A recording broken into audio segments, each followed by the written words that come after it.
purpose of this season. I'm thankful for the long weekend, although many people ask me as a pastor, what are you up to? Are you relaxing this year? I'm like, this is our go time.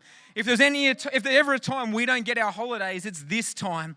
And so it's a busy time for us as a church, but hey, I wouldn't have it any other way, because remembering this day is the most significant event in history, I believe. For me personally, it profoundly impacted every part of my life. And my prayer tonight is, no matter where you are from or who you are, that would be true for you as well. For those who don't know, Easter Friday, or Good Friday as we call it, is the day that we remember as followers of Jesus of his death and the sacrifice he made on the cross. And so we're going to be talking about that aspect, specifically that part of what it means as a Christian or a follower of Jesus. So we're going to be talking about this word, the cross, tonight, and what that means for you and I. Is that okay? Cool. All right, let me begin with the story. Have you ever found yourself in a situation where you're doing something without thinking about it? You know those moments? So for example, quite a few times I've caught myself out when I'm at the checkout at Woolies or Coles or Foodland or wherever it might be, and I walk up and I put all the stuff on there, and because Vanessa and I have two little kids, we get distracted, we're hearing stuff, we're putting them out. No, you can't get lollies as much as you want to get lollies. No, you can't have chocolate. No, you can't have, and so there's this tension, so we're distracted and we're not thinking about it, and quite often I get caught out with this moment where the person behind the cashier turns around and says to me, "Hey, would you like bags?" The problem is, because I'm not paying attention or thinking about it, I think they've asked if I've had a good day. And so my response to their question, "Do you have bags?" is, "I'm good, thanks, how are you?" Now, about 30 seconds later, I start to think, and I'm like, wait a minute. She didn't ask, or he didn't ask how my day was. They asked about a bag. Do I bring it up? Do I not? Do I answer them? They're still standing there awkwardly. Do I give them the bag? What do I do? This moment in tension arises simply because I didn't think about what the person actually said. They're just wondering if I had a bag. I'm telling them my day is good. They're going, "I don't care. I just want to know where to put your groceries, young man." You know, at the end of the day, can you just listen? And there's this tension that exists often in life where we do things out of habitual behaviors rather than intentional thinking. I wonder, Easter Friday, whether there's some things about the cross and Jesus that we haven't really thought about, and we've just assumed, it is the way it is, and just passed it by like it was nothing. See, many of us have heard the story of Jesus and his work and death and how that saves our sins. And we sing songs like it's nothing but the blood. But I wonder if you've ever stopped and pondered or thought, why the cross? Why the cross? Why was it the cross? Not why did he die? That makes sense to me. He sacrificed his life for me. I get that. But there was many ways in Jesus' day he could have sacrificed his life. In fact, there was a whole temple procedure about how something would sacrifice its life for something else. There was a whole process. And it got me thinking, I wonder why he chose the cross. See, you may not be aware of this today, but the cross wasn't an accidental decision. It was an intentional choice. I want you to think about for just a moment. The cross was an intentional choice. Now, in life, we all have these moments where some choices are made for us and some are an intentional choice. I think about every time I go and order dinner. And being a person or a creature of habit, I always order the same thing no matter where we go. I order a chicken schnitzel. That's a given. But then the thing is, the person behind the counter will say to me, "What do you want on it?" And we all know gravy's good, but we all know Parmigiana is better. And so if I don't ask, I'm happy with the gravy. But there is something so much better about having cheese and ham and sauce on top of my schnitzel. The intentional decision produces a better result. Now, I'm thankful that our God is far greater than me in making his decisions, and it wasn't just simply a schnitzel he was worried about, but you and I and our life. But I want to challenge you today to recognize and understand that the cross was not a random choice, wasn't the only choice, but in fact, the preferred choice. Jesus chose the cross by design and by purpose. And that's profound. Not just, and you can read your Bible for yourself, and you'll see plenty of prophetic statements about the cross and the fact that it had to be a cross. And we can say, well, see, the Old Testament people said it had to be a cross, so therefore he had to. No. We know that Jesus has existed. He is God, and we know that God, by design, he's the one that decided it was a cross before the cross even existed. Why? Why the cross? For you and I today, I want to ask this because let's get some context of what the Roman crucifixion was, just so I can give you a general picture before we talk about the specific crucifixion. Number one, Jesus was not the only person to hang on a cross. So that in itself is not special. Now, don't diminish what I'm trying to say here. I want you to listen. There were thousands of people that hung on crosses. No one in Jesus' day would have gone, whew, that was a special moment. It was a common action that occurred. But yet somehow this cross moment was profound. Why was this one so different to every other cross experience? And it wasn't just that he rose again, although that was powerful. There's something actually happened in the cross experience itself that was supernatural and profound. So when Romans would crucify someone on a cross, it was a common practice for criminals, in case you didn't know. It was not a good thing, it was a bad thing. It was saved for the worst of the worst, not the best of the best. It wasn't an honorary thing. And you've got to understand, in the culture of Jesus' day, although we look at sacrifice as noble, in Jesus' day it was never noble. Sacrifice was never a noble act. No one would have looked at the sacrifice of Jesus in itself and said, boy, what, that is so noble. That is so, like, in itself, it would have seemed crazy. And so we get this Roman crucifixion, and the purpose of this crucifixion was simply this. It was to remind everyone that saw anyone on the cross who had the power and the authority, and they would intentionally use it as a method of highlighting the Roman Empire's control over people.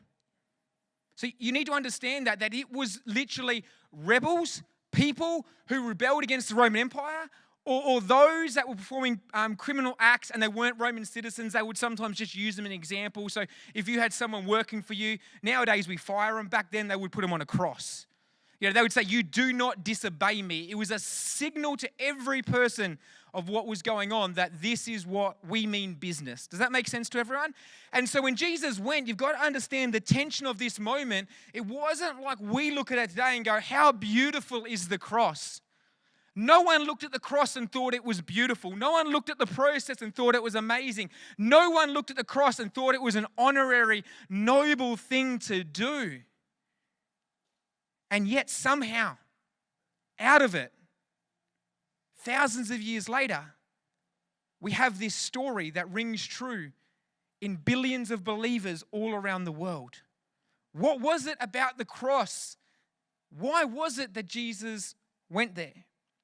Now, I'm not going to have all the answers to this question. But I want to challenge you with this, that Jesus hanging on the cross was more profound than simply being a painful moment. Sometimes I think we get caught in the idea that, this was just the cruelest way to die. And it was the cruelest way to die. But I don't believe that was the intention. I don't believe God's going, you know what, let me just find the cruelest way, the harshest ways, the worst way.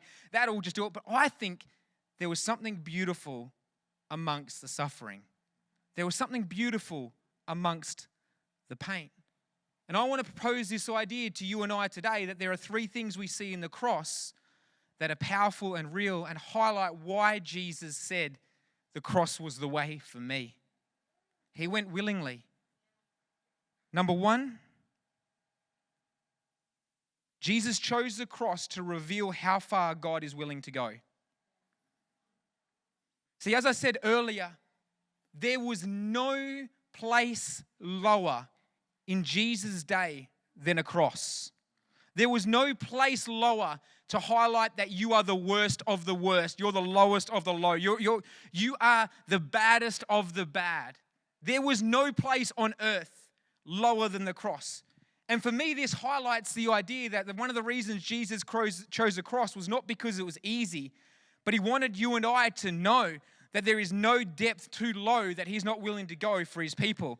Now, this is even more profound when you understand in this day there were two people claiming to be the sons of God. There was one named Jesus and there was one named Caesar. He was also claiming to be the Son of God. And so what happened was we have two people with two ideas of what it's like to be God and how they would act. See, Caesar's approach was, because I am God, you have to give me honor. Jesus' approach is, because I am God, I'm going to take on your shame. He was highlighting to the world that he lived in and to the world today that I will do whatever it takes to show you that you are valuable. See, in the Roman Empire, to show value, you would give honor to someone else. And Jesus gives his honor by taking on their shame and actually says, you know what? I will do this for you. We cannot get this in our Western minds. How profound it was that Jesus took on shame and removed himself of honor. I could not think of an example because we have got this innate ability to celebrate those that lay down their life and sacrifice and do things for others. We see the nobility of it. They didn't have that in Jesus' day. And when he's hanging there, no one would have looked at that and gone, boy, that's a good thing to do in itself. Yet he did it because he wanted every person to know on the planet. He wanted everyone to know there is nothing too low for me. I think today maybe you're in this place and you're going, Tim, you don't know how low I have gone. Tim, you don't know the mistakes I've made. Yeah, I don't, but I know a guy who hung on a cross 2,000 years ago and he went to the lowest of the lows for guys like you and me. He did that because he wanted you to know and he wanted me to know there is nothing too low, no place he won't go for you and I.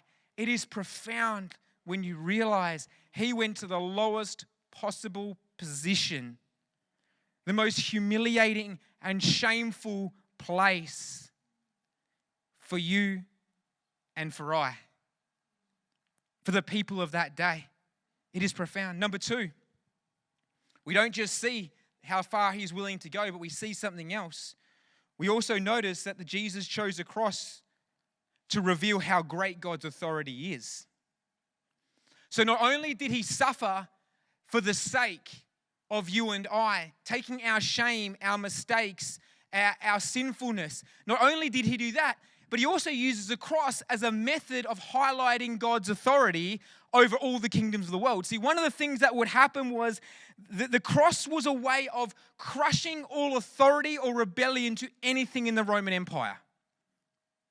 Like the purpose of it was to say this person says they're going against the Roman Empire. And therefore, we hang him on the cross to make sure there is no spirit, no life, no chance. The person hanging on a cross had no ability to even move their own body, to sustain their own life. They were destined for death. There was nothing about it. And it was a whole purpose was to put this crushing influence over society to say, look, anybody that dares defy the Roman Empire, this is your future. It was an oppression designed to break the authority of it. So if you had someone rebelling against the Roman Empire in that day, they would put someone up there and they'd publicly display it and say, if you do this, this is what's going to happen. It was intentionally designed to crush authority. Yet I find it fascinating, the very tool they were using to crush authority, God used to demonstrate authority. I find it fascinating that God went, you know what? What's the worst thing you can say? What's the thing that stops any person? The cross. You know, the cross stops everyone. And then Jesus hangs there, and in that moment, something happens. And I want you to read this, not in his resurrection, but even in his death, people recognize the significance and the authority, because what happened was Jesus died when he was ready to die. And you might not say that's much, but anyone in the Roman Empire, and you won't have this language, but anyone in that day would recognize the person that controlled breath was God. And so for Jesus to die very short, he only lasted about 3 hours on the cross. And you might say to me, 3 hours is a long time. It is a long time. But for them, they were supposed to last days. But I want to read you 2 verses to highlight the narratives that the authors wrote about Jesus and the cross. The first one we see is in Mark 15:39. It says this: when the Roman officer who stood facing him saw how he died, he explained, "This man truly was the Son of God." Let me read that again. When the Roman officer stood facing him, saw how he died, he said, or explained, "This man truly was the Son of God." In other words, that Roman soldier whose purpose was to crush authority of anything else stopped and said, something about that death shows a greater authority than anything I've ever seen in the Roman Empire. For a Roman officer to claim someone else to be the Son of God was a punishable thing by death itself. For him to make that claim meant he saw something so real, so profound, so amazing that nothing else on this world scared him, going, that there is some authority there I can't understand. Again, we even hear that Pilate makes the same comment in Mark 15, just a couple of verses later, verses 43 to 44. Joseph took a risk and went to Pilate and asked for Jesus' body. Essentially, the reason why it was a risk was they were trying to shame people. So taking Jesus' body off the cross would have been detrimental to the idea of humiliating and shaming. And so you would normally leave the bodies up there for a long period of time. But this guy stepped out in faith and said, you know what? This man deserves a burial, so I'm going to ask. And so he steps out and asks Jesus' body. And Joseph was an honored member of the High Council. Again, another whole story about the High Council, the ones that put him up there in the first place. And he was waiting for the kingdom of God to come. Pilate couldn't believe that Jesus was already dead. Pilate couldn't believe he was already dead. In other words, everyone that was around in that time, when Jesus died after only 3 hours, it signaled something so profound and so specific that actually they realized that this guy was the one controlling life and death. That it wasn't the Roman soldier determining it. It wasn't the cross determining it. It was actually the authority. He gave up his life for us under the authority of God. It wasn't the authority of Rome. It wasn't the authority of the High Council. It wasn't the authority of anyone else. It was the authority of God that said, you know what? I am paying this price. Now that might not sound like much to you and I, but I want to challenge you today that what you're facing today, what you're in today, the moment you're facing and the situations that you're in, I want you to know no matter what's been said, no matter what's been done, no matter what you are facing or where you're at, there is an authority that is greater. The cross reminds us that there is a greater authority. It reminds us that there is something significant happening in the life of Jesus. And therefore, we get to experience that for ourselves. So number one, we see it shows how far Jesus and God was willing to go. Number two, it shows the authority that he has, that he chose when to breathe his last. He chose when to lay his life down. No one chose for him. He did it. You are so valuable. You are so loved. He chose the cross and he chose when to die because he had the authority. And number three, Jesus chose the cross to reveal how personal the relationship can be. I love 2 stories we see. Now, for any one of us experiencing anything like a Roman crucifixion, you are not thinking about anyone else. You're trying just to keep your breath going. You're trying just to survive a little bit longer, whatever it is going on, the pain, the anguish. And yet there are 2 moments on the cross where Jesus acknowledges people personally and makes it personal for them. And I just think this is so profound. Because see, the cross was a public place that where he could reveal the personal conviction. It was the public place where he could show it mattered for you. He didn't want this to be a thing that was hidden away. He didn't want this thing to be a secret behind a curtain or a veil. He wanted this to be a thing that people could see. 2 moments occur. Moment number 1, in Luke 23:34, Jesus says, "Father, forgive them, for they do not know what they're doing," as they're gambling his clothes below the cross. I don't know if you've seen this before. This was not a general statement. he was looking or hearing some guys who were mocking him and ridiculing him. And he says, Father, forgive them. I'm on here for them. I'm on here for the guy who punched me or whipped me. I'm on here for the guy who was tearing my clothes and mocking me. I'm on here for them. For them, it matters. My experience on this cross is for them. Father, forgive them, for they do not know what they do. Again, there are two criminals either side of Jesus. And Jesus makes this statement, and Jesus replied, I assure you today, you will be with me in paradise. So even whilst Jesus is experiencing and suffering, personally, someone gets to feel and understand the power of the cross in that moment. For that guy hanging there, he got to experience the cross personally. Not just some corporate thing that happened. That guy didn't deserve it. That guy didn't earn it. He was on the cross for a reason. He wasn't an innocent guy like Jesus. He was guilty. He was supposed to be on the cross. And Jesus says, guess what? This cross is not just for those that are out there. That cross is for you right here. See, the cross reveals not just how far God is willing to go. It doesn't just reveal the authority that he has, although he does have the authority and he does go to the depths, but it reveals the personal opportunity that is available for you and I. And so what I thought I would do tonight is something a little bit different. Is I want to ask one of our members of our church, Josh, to come up and share his story of how that cross became real for him. So I'd love you to welcome Josh as he comes up to share his story. It's weird being up here by myself. Used to having someone here to hold my hand, but it's all good. Well, I'm up here. My name's Josh. Just to share a bit of my story with you guys today, and I hope God's able to use it to touch your heart. So just a bit about myself. I love sport. Everyone knows I love football. So that's soccer for you Australians. So we'll get it straight. Love my cricket. Love my Formula One. One sport I don't like is ultimate frisbee.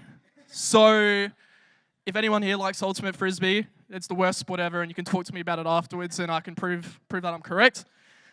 But getting into it, I thought I had a pretty cruisy upbringing until I hit about 11. That's where I think I became a bit more reflective, a bit more aware of what was going on around me. I noticed I was going to school, for instance, with just like holes in my pants. Noticed I was going to school with holes in my shoes. Whenever it rained, feet would be soaked. It was not fun. Even getting a bit more serious, noticed like drug use at my home, that my parents' relationship was a bit fractured. That there was always a bit of friction, and it gave me a bit of anxiety, made me feel shame. And it wasn't really anyone I could speak to about it. And one day, one of my friends invited me to youth. This was when I was about 12, and said, "Hey, come along for free food." And who's gonna say no to free food, right? I'm always in. So we went straight after the service was finished, picked up some food, and nicked out. And told my brother and sister about this, and they thought, oh, this is a great idea. So for the next 10 weeks, we proceeded to come to church before the service started, leave for the service. Usually Annalise was on the door telling us to stay, but we'd say we got things to do. And then we'll come back afterwards for free food. So pretty much scamming the local youth groups of food. And good journey. And I don't know, God, I realize now it was God, but there was something inside me, and same for my brother and sister telling us to stay for the service. And that one of the nights we did, and I would say that was the first time I said yes to God, upon reflection of it anyway. But I wish I could tell you things got better from there. Definitely did not. Got far worse. So even like my parents' relationship was more and more fractured. They were splitting up, and we were rotating between both of them. Quite often found ourselves homeless, bouncing from motel to motel with all our belongings in storage. And even for myself, like going through all of this, the anxiety that came up, I wasn't even going to school in year 8. Every time I'd walk into a room at school, I just thought everyone was talking about me, everyone was judging me, and I just ended up sitting in my room for a year, not doing much. And I guess looking at my life, I could say I didn't have hope for myself, didn't have hope for my family, and I didn't have hope for my future. But the good news is that's not where God wanted me to be. And as I kind of accepted what Jesus did on the cross for me, kind of made it more real in my life, that he died for the mistakes I made yesterday, today, tomorrow. That when he was up there, he chose to love rather than hate. Like, that started to stir hope in my life. And today I stand before you with everything that happened in my life.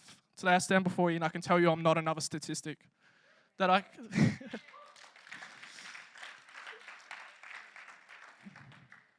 But yeah, God done some, my life is a miracle. I'd say, like, I shouldn't be where I am today. That in amongst everything that happened, yeah, God was able to take me through it. And like, to the job I'm in today, like, I'm now an ongoing government employee. Like, 10 years ago, if you told me that was going to be where I am today, I'd call you an idiot, flat out. Like, I think it's the dumbest thing ever. Did not see that upon my life, but God has taken me to places I could never believe. For my family, and what God's done in my family, like, even my brother and sister, like, they're an inspiration to me. I'm so proud of them. And my parents as well, like, I know they still make mistakes here and there, but don't we all? Like, I'll be the first to put my hand up. I make mistakes all the time, but yeah, I'm just so appreciative for what God has done in their life. And I guess what I'm ultimately saying to you today through my story and through my journey is that no matter what stuff comes your way, like whether it be the storms, the mountains, the trials, God is in control. God turns all things for good. Like, he has a plan for you that's better than your own. I had ideas of where my life was going to go, but he turned it completely upside down, and I wouldn't change a thing. And finally, lastly, in amongst all what I've gone through, that's one thing I've learned is no matter what's going on, there was always hope. Thanks, guys.